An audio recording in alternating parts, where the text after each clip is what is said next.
You're about to listen to Enthusiastically Self-Employed, the podcast created for you as a coach, consultant, speaker, and/or author.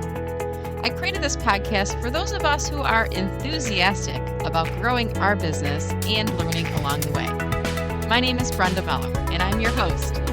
Prior to becoming enthusiastically self-employed, I was a corporate marketer who always admired those who were self-employed. Through this podcast, I'll share my learnings and expert guest interviews with you. You'll learn business, marketing, and LinkedIn tips to help you as a solopreneur or small business owner. Remember to follow this show to get the newest podcast episodes loaded into your podcast player of choice.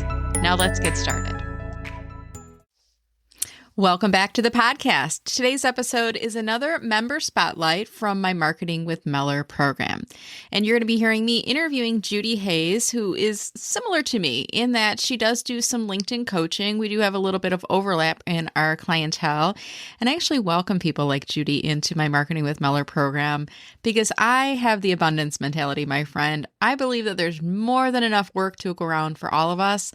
And I actually embrace that spirit of coopetition, a term I first learned from my dear friend Terry Bean, where we see our competitors as people that we can cooperate with and we can help to lift each other up, and we will all succeed more by supporting one another. And people like Judi are individuals that I reach out to when I'm stumped on a LinkedIn question, and she'll reach back out to me as well. So we're actually supporting each other back and forth. And I always tell people, sometimes you'll find that there's someone who just doesn't vibe with you for one reason or another, but there might be a competitor that they feel more closely matched to. And that can happen for my prospective clients choosing to work with Judi instead, or Judi's prospective clients maybe looking at me instead as well. So in this episode, you're going to hear about Judi's service, which is a 90-day authority intensive designed for executives. And she walks through a 12-week program where she helps and kind of focuses on the topic of her book, which is called Elevate, Expand, Engage. So I do hope that you enjoy this episode, and I'm going to pop Judi's URL for LinkedIn into the show notes. I would highly encourage you to connect with her and tell her that Brenda sent you. Now, on to the show.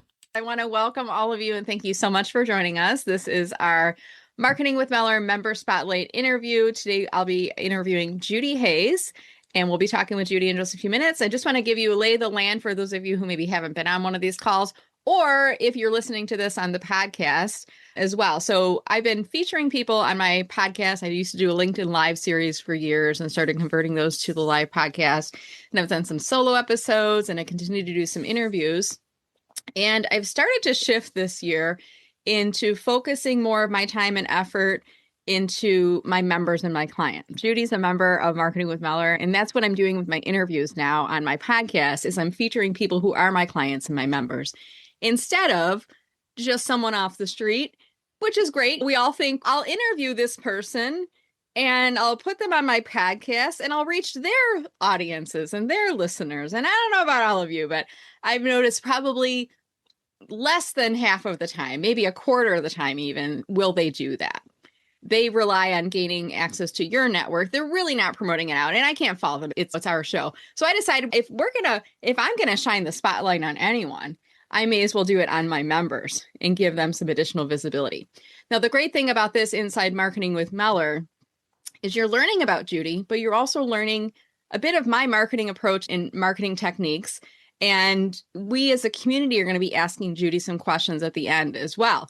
And several of you who are on the Zoom with us today have been in the hot seat before. So I know that you're going to be supportive and you're going to ask questions when I come to that point that says who has questions for Judi as well. So with that said, Judi Hayes, how are you doing today? I am spectacular. Thank you. I'm feeling spectacular. I'm glad to be here. Great. I'm glad to have you here as well. And Judi, there might be people who are in the room here with Marketing with Meller or maybe listening on the podcast who haven't heard of you, don't know what you do. So why don't you take a minute, give us your introduction. What do you do? Who do you help? Tell us about your company. It's like the question of my life. What my company is my eponymous. Is that how you say it? It's Judi Hayes Inc. What I do is I work with, as I describe them, senior executives who have a lot of experience, who have pretty much identified their whole career with their job title. And now they're at a point where they've either been laid off or aged out, or it's just not fulfilling. And I help them make that transition from going from the corporate world to doing, whether it's fractional or doing whatever they want to do in their next, launching a nonprofit, writing a book, whatever it is. I help them become a visible expert. And I do it with positioning. And I think that's where positioning to me is, what's your niche? What's your position? As opposed to brand, which is really how people perceive them.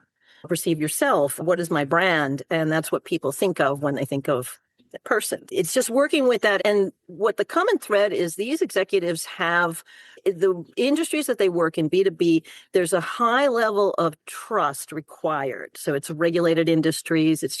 And it's high ticket services that they're selling. So I have clients in supply chain, physical security, healthcare. So it'd be those industries that accounting, CFOs, fractional CFOs, that require that level of trust. And it's usually a longer time for them to close a sale.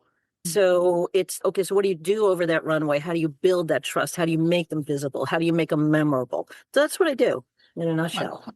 Wonderful. And I was just poking around off to the side, if you saw me looking over there. I was thinking, how long have we known each other and have we been friends? We connected actually in 2018. So I think it was at the point where I had recently left corporate, and it was actually January of 2018 when we first connected. I left corporate towards the end of 2017. In the beginning of January was when I decided I'm not looking for a job anymore. I'm fully leaning into Meller marketing. And I started connecting with people like Judi, people who I saw that were really rocking it on LinkedIn. And I think you were on the rock star list that I used to publish as well. And I feel like it's really where we got to know each other. And you've been in this, in my mind, I think about Judi as LinkedIn strategy, but also marketing. I've always felt like this affinity with you in marketing. And you're also an author. You can see in her background, if you're watching us on Zoom, the book is kind of blurred out in the background. I grabbed my copy of the book in our pre-show interview. It's called Elevate, Expand, Engage. And I'll drop the link into the show notes for those of you who are interested in picking up a copy of that. I've always been impressed, Judi, though, with your ability to grow and evolve your business. You've always paid really attention to what the market is seeking, and you've been really savvy at identifying niche industries and audiences that you can uniquely help based on your skills and expertise. So I'm super excited today to learn more about you and your business. In these member spotlight interviews, we're learning about you, but I also ask you to pick a product or a service or an offering for us to talk about. So what would you like to talk about today? What a great opportunity. And thank you, my co-opetition friend. Those of you have probably heard that word before. What I'd like to talk about today is something that I'm calling the 90-day authority intensive. And that has evolved. And what we were talking about earlier is a lot of us that work in the LinkedIn space probably do the same thing, but it's how we approach it and who we work with. And the thing that I have found throughout my career, and actually 2018 was a pivotal year because it was the year that I took my business serious. In fact, I formed a corporation.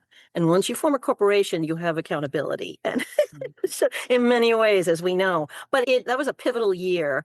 And at the time, I was working under a company that I then went off on my own, and I was managing a lot of their LinkedIn clients, their clients that wanted to use LinkedIn. And then I became my own person and started working with more I would say in a fractional marketing capacity. Because LinkedIn is not the end game. LinkedIn is one of the resources. And I've always said, LinkedIn doesn't have to be like something that you don't look forward to. Use it as a database you want to engage with. Use it as a way of establishing who you are. And one of the things I ask people when I do a training is Google your name. And people Google their name and I say, where does your LinkedIn profile show up in that result? Do it in an incognito browser too, so it doesn't know it's you.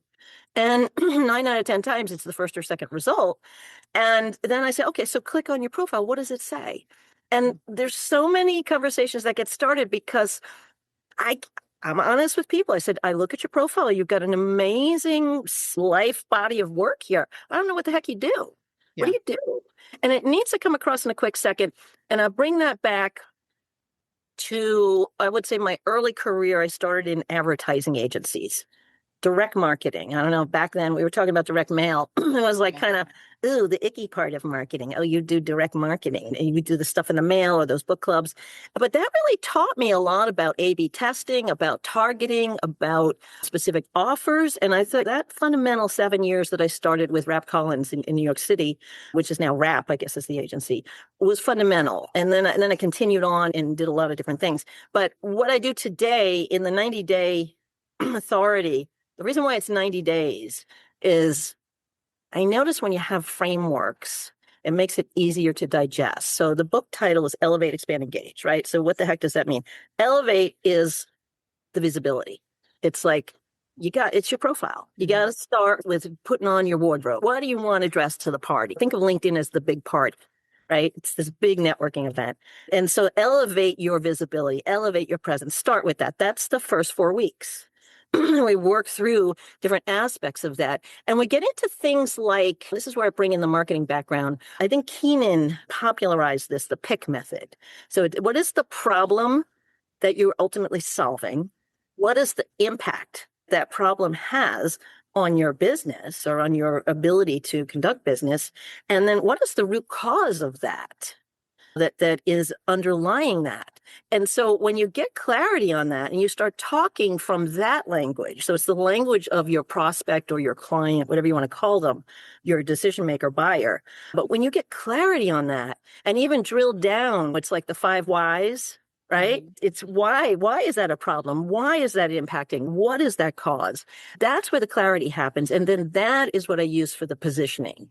And I was thinking of who wrote the book. It was Trout and Reese agency from years ago. Positioning is something that what I find is if I think of it as a niche, like I'm positioned to this niche, so I'm aligning with that. But what I find is people resist claiming a niche. Why? Because, well, I won't be attracted to this person or that company. And it's, wait a minute. If you have a niche, then you're even more desirable. Doesn't mean you can't take on the other stuff. It just means that you get known for that specialty. Right. And then in my own evolution, I started out direct marketing. Then I got into special industry that I worked in. Then when I went on my own, I started doing social media audits and really understanding audiences and all this other stuff before they shut down all the API access. This was back in the early days of Twitter and all that stuff. And then I got into digital marketing and then online and then social media. When I landed at LinkedIn and said, you know what? I've been using LinkedIn since 2000. I'm really enamored by it. I'm curious about it. I like to reverse engineer it. That became my niche. Yeah. And then all of a sudden, people started to identify that. Oh, Judi LinkedIn, Judi LinkedIn. Right. I hope they're identifying that. And so that's how that evolved. But I still get people coming to me for, can you help me with this? Can you help me with that? And if it aligns with what I'm doing, so absolutely. Let's use LinkedIn to find your audience first. Let's use LinkedIn to understand your positioning. So that's how all that evolved. But the second part of the 90 days, okay, so you got the first part, which is the elevate the profile. The second part is the expand part. Right. And people don't necessarily make the correlation that you have to, what is it? What was that? Glenn Ross, always be closing. Remember Alec Baldwin? Yeah. Always be closing. Someone will know it and they'll drop it into chat here. And by the way, Keenan, you said was the pick method. Keenan, yeah. Here's his. I like to give shout outs for folks. Keenan, he's a character. I love Keenan. He's okay. Gap Selling is the name of the book. Yeah, there's a lot of F-bombs if you ever heard him speak. So if you have sensitivity to F-bombs, be prepared. But he popularized that. Well, that's his methodology. And that said Glenn Ross was the other person. Yeah, and these, so my point is ABC is always be connecting, right? So always be connecting, because here's the thing. People change roles. You have the degrees of separation. I think Kevin talks about that. Yeah. The 6 degrees Kevin D. Turner. Kevin D. Turner. We're going to drop all the names in the chat here, the people that we're talking about. But Judi, you and I are very similar in that we give credit to other people. We're not just about like me being the authority in the center of the universe. It's like we are smarter because we've surrounded ourselves by our co-opetition, by other people who do really brilliant things. And we like to give those credits and shout outs to people. Yeah, no, and that's it, because everything I've learned from the experts. Yeah. Didn't invent any of this stuff. So you're on the expand. So that's growing your network. It's also looking at your network. And so we spend 4 weeks really looking at your existing connections, looking at who your ideal audience might be, strategies to reach them, strategies to pull in that network and to grow it. Then the third part of the 90-day intensive is the engage. And that's where it could be content, it could be direct messaging, it could be getting people off LinkedIn and onto a call or into a meeting or something like that. But it's that part. So when you go back to know and trust, I think people have heard the KLT thing, know and trust. So know is elevate is your profile, is expand, which is your network. And then engage is the trust, because you build the credibility through the content, the messaging, and how you interact with people. So when you put all those together, then you have a strategy and a plan as opposed to just a pretty profile. So that's why I evolved from just doing the profile transformation to really doing this 12-week intensive. And I'm working with a new client right now. We're in the first part of it. And he's moving from being a CFO to being a fractional CFO. And he has a very clear audience. And it's really exciting helping people that I feel I identify with because, and you mentioned this in one of your posts, I am 66. I was born in 1959 and I am proud of it. And I don't hide my age. And I'm still doing this stuff and I'm crushing it with AI. I'm doing all the stuff that, all the kids are doing. We're doing it too, Judi. We're knocking it out of the park. And when I was in school at night, I went to School of Visual Arts. I learned how to render type with a ruling pen. I don't know if anyone knows what a ruling pen is, but that's back in the day, which then became a rapidograph, which then became Adobe and all this other stuff. Anyway, but there's that audience that I can really relate to because and you said it, I think it was genetically unemployable. I don't think I would ever be employed. I call it, my podcast was originally called Enthusiastically Unemployable or Unemployed. Unemployable, meaning I have such great enthusiasm for not wanting to be employed by an employer, but people heard unemployed. And I said, no, that's not right. So let me rephrase it and call it enthusiastically self-employed. Yes. And that's the name of it now. I'm interrupting this podcast episode to remind you that I've got an upcoming event that you might be interested in, especially if you're curious about my Marketing with Meller membership program and you want to look behind the curtain before deciding whether or not to join for yourself. This is a virtual open house. It gives you a chance to tour the member experience, to see what's inside, and to get your questions answered by me. No obligation, no pressure. If you're interested in joining me, I have 2 dates available: Thursday, July 23rd from 2 to 3 p.m. Eastern, or Friday, July 31st from noon to 1 p.m. Eastern. Go to mellermarketing.com/MwM open house, and I'll pop the link into show notes as well. I hope to see you there. But I heard someone say genetically unemployable, and I've worked for companies for a long time, but I've had 2 different businesses, and I don't think I could ever go back to giving up the freedom of having my own, but it also comes with a crap ton of trade-off. It's not for everyone, right?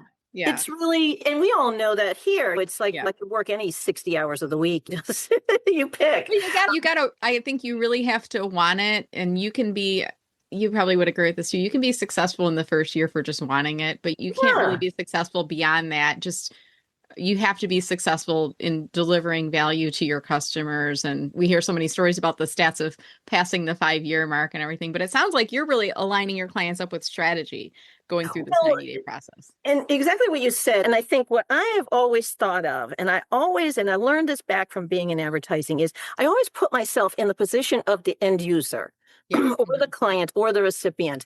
And how would I receive that? And then I'm also very focused as a business owner on what's the return on that investment. So the things that I advise my clients to do, I do myself. I pay a coach. I'm in membership programs. I do training. But it's like, I think that we a lot of times have to walk that talk and understand that. But if you can really empathize with switch roles, like how does that come across, or understand where that struggle is, then you can help move through that, and it makes it that much more feasible. But the other part is really the ROI. And what I find is if we focus on our outcome instead of here's what I do, it's like, no, here's what I deliver. And so at the end of something, it doesn't necessarily end, because I have other clients that are now on maintenance. So I call it retainer, where we do whatever area of that three-phase approach that they struggle with the most, that's where I hold them accountable. And it's terrible working with me when I hold you accountable because we make an agreement. And by the way, I also guarantee the results on that program. Okay. So I say to my clients, if you aren't in, and we set the goals in the beginning, but at least 3 to 5 conversations, or you have SOWs out, or whatever it is, if we haven't moved to that point where you're turning your investment into a return, then I'm going to keep working with you. But the caveat is you got to follow exactly what I say. We're not doing with the velocity and the cadence and everything else, then I can't guarantee that. It's almost like when you go to the doctor and you have some type of an illness or health condition, and they're like, you can be better, but you have to exercise and you have to eat healthier and you have to avoid these things or triggers for you, and you don't do the things, and you go back a month later and you say, Doc, I'm not feeling any better. And the doctor's, did you do these 3 things? And you're like, 1 week I did, and then I kind of didn't do. Well, I'm going to go through the things again, right? There's a formulaic process to the success, and it sounds like established this for yourself, and you work with many clients over the years. So you're at the point where you're like, I know this works, but you got to do it, right? You got to do it. And now I've started to make it where they apply to work with me, because I'm very, at my, what do you call, spry old age of 66. I'm very selective now about who I want to work with. And we have talked about my global plans, and I spent 4 months last year in 2025 working remotely. Okay. Now, you're going to laugh because I live in Long Island, New York, or live on Long Island. I think I got corrected. It's not in Long Island, live on Long Island, but I also live in the city. I have a sublet there. What I did with that was I wanted to prove that I could work remotely, but I didn't want to be too far away from my nest. To Long Island to Manhattan it's a 40-minute train ride. 40-minute train ride, yeah. But I did spend a month in Spain. I was in Madrid and Valencia, and I was able to conduct webinars, have client conference calls, even land a new client. And I wanted to prove that I could do that, because part of my goal in my, let's call it next chapter, is to be independent, location independent. And digital nomad, I think you were calling it, right? That's what they call it, is according to the visa application. It's a DNV, digital nomad visa. But it is a way of, it doesn't matter where you are. And in fact, my clock in my body tends to work towards the later hours. So I remember I was running a webinar for a client, and I'm sitting there in my whatever place in Madrid, and the client says, it's dark. Where are you? And because it was 2:30 in New York, and it was like, oh, I'm in Madrid. It's like, oh my gosh, how are you doing that? But I also understand the protocols. You need VPNs, you need security, all that kind of stuff when you're working remotely. But that's how I've been able to, what I call my lifestyle business. So I have a business that works around the lifestyle that I want to live. Yeah. And that's where it's been really rewarding. So it's not work. This isn't work. It's fun. You're doing it right, Judi. And I have to say, one of the things I heard you say in there too was your body's kind of weird to working late. So what I heard you say is, if you're a night owl, you need to move to Spain. I think that was it. I think that was the key takeaway, right? Do you mind if I pause for 1 second here? I was going to say, is that Sergeant Pepper? Are we going to get a guest? I have to get the door. I'm going to pause for 1 second. Yeah, go right ahead. And as you're doing that, I'm going to remind our audience, we're going to shift gears. So next up, you'll be hearing questions from Marketing with Meller members. And I love this part because there'll be things that you heard during the interview that maybe you want to pull the string on and go a little bit deeper in, or additional things about Judi's background or whatnot. And I always find this is a really interesting conversation. I was listening to the playback of, who was our last guest? It was Lori Vita. And I just published her interview on the podcast. And when I do the editing, I listen to it. And then after I publish it, I listen to it from start to finish as well. I always add an intro reminding people what the interview is. And then I listen to it on my walk with Pepper, of course, from start to finish and through the end. And I was listening to the audience questions that were coming in, and someone said, how you feeling? I can't remember if it was Tom Wilson, how you feeling, Lori? Or were you nervous? And I was a little. I'm like, I didn't even think about somebody being interviewed here being nervous. But it's something you want to do a good job, and you're amongst your peers and you know what's going on the podcast later. I can't imagine that Judi Hayes, that you're nervous today, but maybe you are. I don't know. You know what? I have that imposter syndrome, and one of these days you're all going to figure out, I don't know what the heck I'm talking about. It's like we're all Elaine Belson's like jumping out of her seat right now. I can help. I've been faking this for a long time, but it finally absorbs. Good news is I'm getting a brand new dishwasher.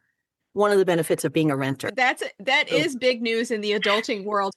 We should have greeting cards. Congratulations on your new dishwasher, right? Because probably either you didn't have one before or the old dishwasher wasn't really doing its work and you were becoming the dishwasher, scrubbing those dishes on there. Vintage. So, New York apartments are vintage. So, yeah. Was that your dog Pepper? I have a dog named Pepper and you have a dog named Pepper. Was that? Let me clarify. My guy is Sergeant Pepper. Sergeant Pepper. He is, he's very much here. He wants to jump in the call here. He's a little. Yeah, we're all dying. We're like, where's the dog? Oh, he's so sweet. He's an 8-pound rescue. And there you go, baby. Yeah, he's 100 million pounds of joy and excitement. And, I'm a big fan of rescues. I just got approved by Muddy Paws Rescue to be a foster mom. Oh, nice. Yeah, we're going to be getting him a playmate soon. And and hopefully he'll be a good foster pal. Keep us posted on that experience, definitely. I sure will. Right, so we're gonna shift over to Q&A, Judi. Sound good? And I'm gonna bring up our first question coming from Liz M. Lopez, and then I'm gonna bring up our second question too, just because it creates a nice grid of 4 on here. Hey, Liz. Hey, hi, Judi. So it was great to hear about the background, the focus. I was wondering if maybe you could share a mini case study. Give us an example of a client that experienced the program and saw the results. Great. I love questions like that because the proof is in the pudding, right? In the sauce. Yeah, I worked with a client who is in supply chain, still is. And one of the things that we did that was like, wow, was when we were going through the second part of the program in the expand part, we looked at his network and I gave him the assignment of picking 10 people out of your entire network. I think at the time he had maybe 1,200 or 1,500 connections. Pick 10 people that know you well enough that if you picked up the phone and called them, they would answer. So we got the list. And then I said, I want you to reach out to them just to ask them to re-engage with you. And so he did, and he sent out the 10 messages. I think he got 6 responses. And out of those, 1 phone call, it turned out it was a past client, happy to reconnect. He was working at the Ideal organization, was a giant retail organization. He said, I could really have you guys do an assessment. That was a paid engagement. That led to a 7-figure contract after that assessment was over. So that is the power of the profile was optimized.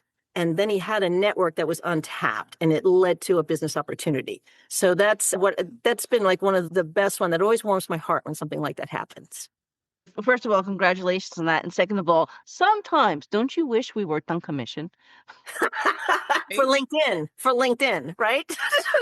I can't tell you. Yes, absolutely. But you know what? No, I feel better because what it is, if you're investing in a program with anybody and you leave with that didn't really move the needle or that was like a waste of money versus, wow, that works. Then what's going to happen is you're going to tell 10 of your friends, right? You're going to talk about it. And so it's much better to, I think, deliver a result and an outcome than to not do that. So yeah, thank you. Yeah, wonderful. Thank you, Liz. All right, moving us along here. We're going to hear next from Sue Griffey. Hey, Sue. Hey, Sue. Judi. Yeah, I got a chance to meet Judi in person a year ago, May. I was just recently thinking about it, but we talked about your dog at that time. Before I ask my question, though, that comment you made, women do not fake it till we make it. We don't have imposter syndrome. We are overqualified for most of what we do. So I've been giving you pom-poms. I'm just reminding you that whether you do it for yourself or not, I'll be there doing it. Thank you for that. Thank you. I've enjoyed that. I'm older than you. I'm 75. I proudly tout it also. I just want to make sure that we don't disappear into someone's idea of you're not worthy, whatever that is. Yeah. Elaine's coming next, so she'll add on maybe. I don't know. My question, and it's more one of interest. You may not even be thinking this way, but it seems to me, because I've done now several talks that include the idea of fractional roles and part-time roles and what we're all piecing together in portfolio careers. How and in what way are you able to use what you do with apparently very accomplished people that are going to go forward with you with the younger generation with the kinds of habits they are. Are you doing anything or not? I'm just curious about whether you're marketing younger fractional roles or support in that. Maybe you have more than enough business with people that find you or repeat clients. But I was curious, I work a lot with younger professionals, but mid-professionals don't get to me till they're being senioritis, aged out, you're too old, we don't want to pay you that much. So I'm curious what you're doing about that. I haven't taken on younger, I'm going to say younger, like below 40 clients, aside from family members. And because I have a couple of very accomplished nieces and nephews that have graduated and now are in the workforce, and they want me to optimize their LinkedIn profile. I tend to work more with that target group, which is, I'm going to say 50 plus, 55 plus. I don't know. It's the seasoned executive that has at least 20 years. They've had an amazing career. We have risen to C-suite, and that seems to be a niche that I can really hone in on. I give presentations to a couple of trade organizations that these people belong to, and that's been a very good source of my inbound leads and things like that. So I become known in that, and so that's why I stick with that. But one thing I was going to mention to what you said earlier, Sue, in terms of fake and make it, one thing I learned a lot in that first job. It was amazing. And one thing I learned is dressing for the part you want to be known for. And so when that opportunity comes up, you are the logical progression. Now, let's take that to LinkedIn.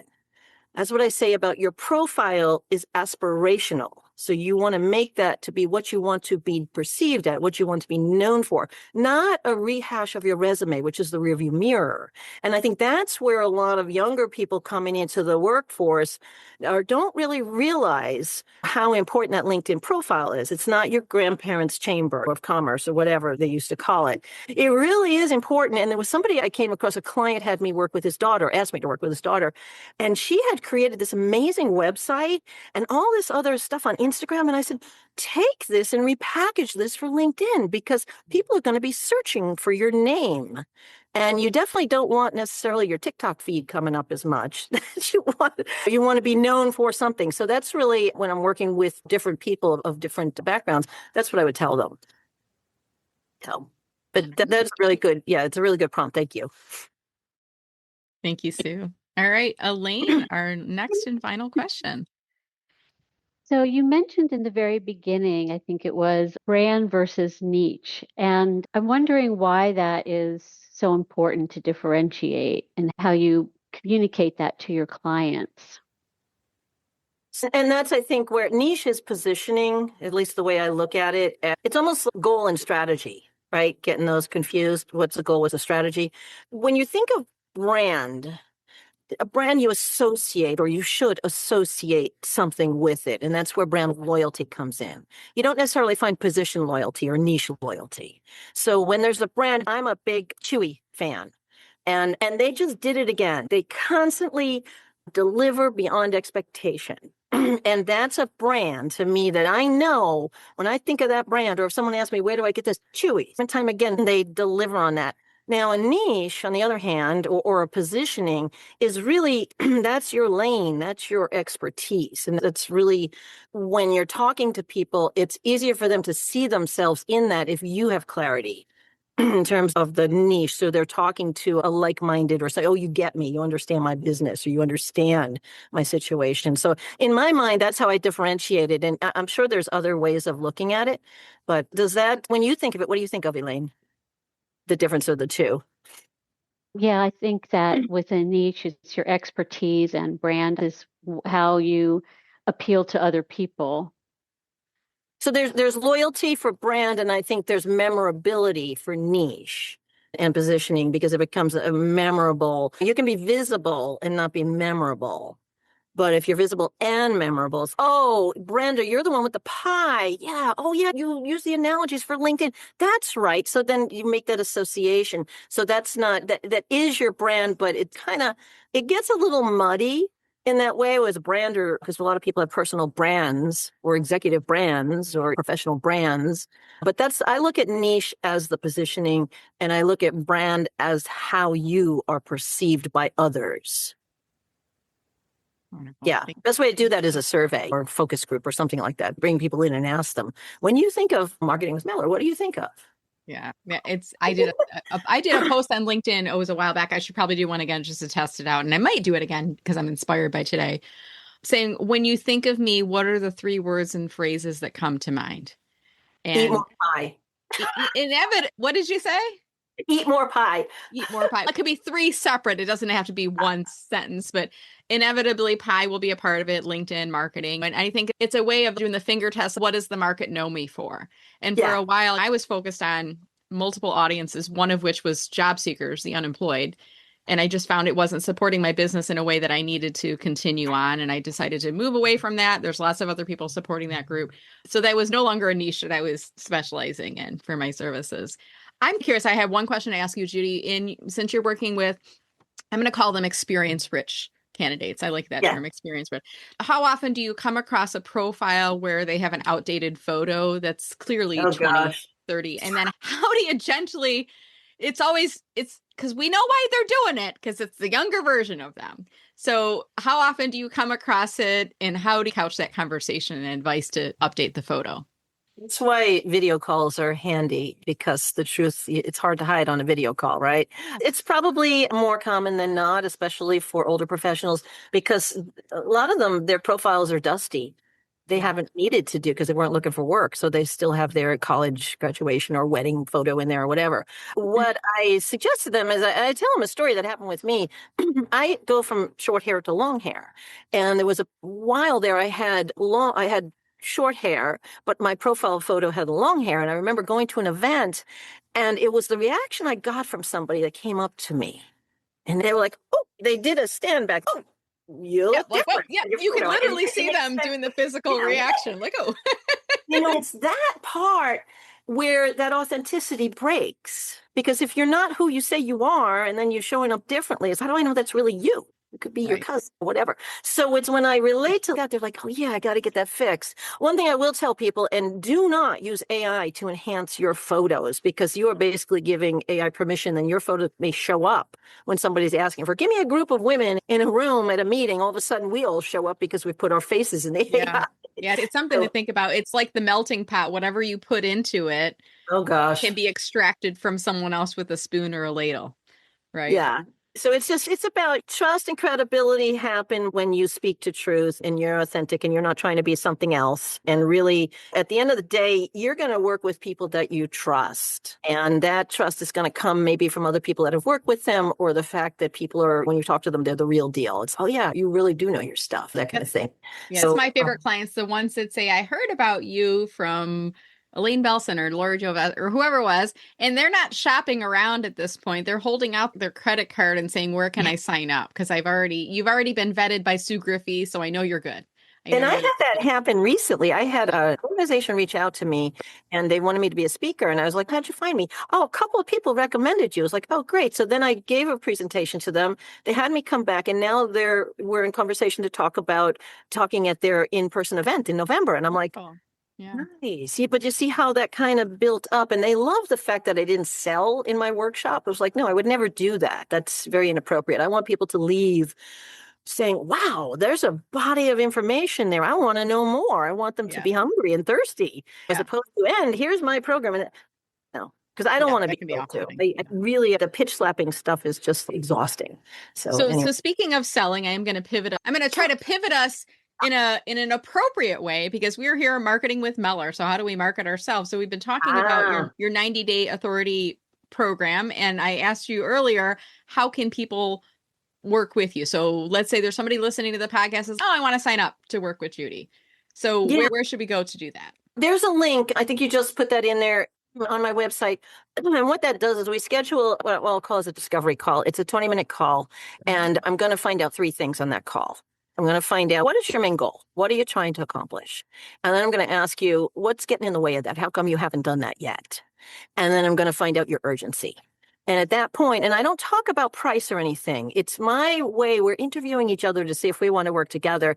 And at the end of that call, if I think I can help them, then I'll say, would you be interested in a deeper dive? And we can really map out a plan for you. And at that point, then I'll talk about the pricing. But I don't want people, my mom used to do this. We'd go to a restaurant and she'd be like shopping the right-hand line of all the prices. I was like, would you just get what you want? And I finally took her to the Algonquin in Manhattan.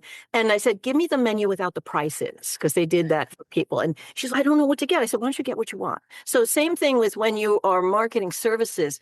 I want people to see themselves in the solution, not be shopping by the price, because the price is really an investment. And if they feel that they're going to get something out of that, then it's not an expense, it's an investment. So yeah, and then we do that in the deeper dive. And that's how it happens. So yeah. Wonderful. That's great. Well, thank you so much, Judi Hayes. And I'm going to drop her link inside the show notes. So if you happen to be listening to the podcast, I'll drop her LinkedIn URL as well as a link to work with her. And thank you so much, Judi, for being on today. Thank you.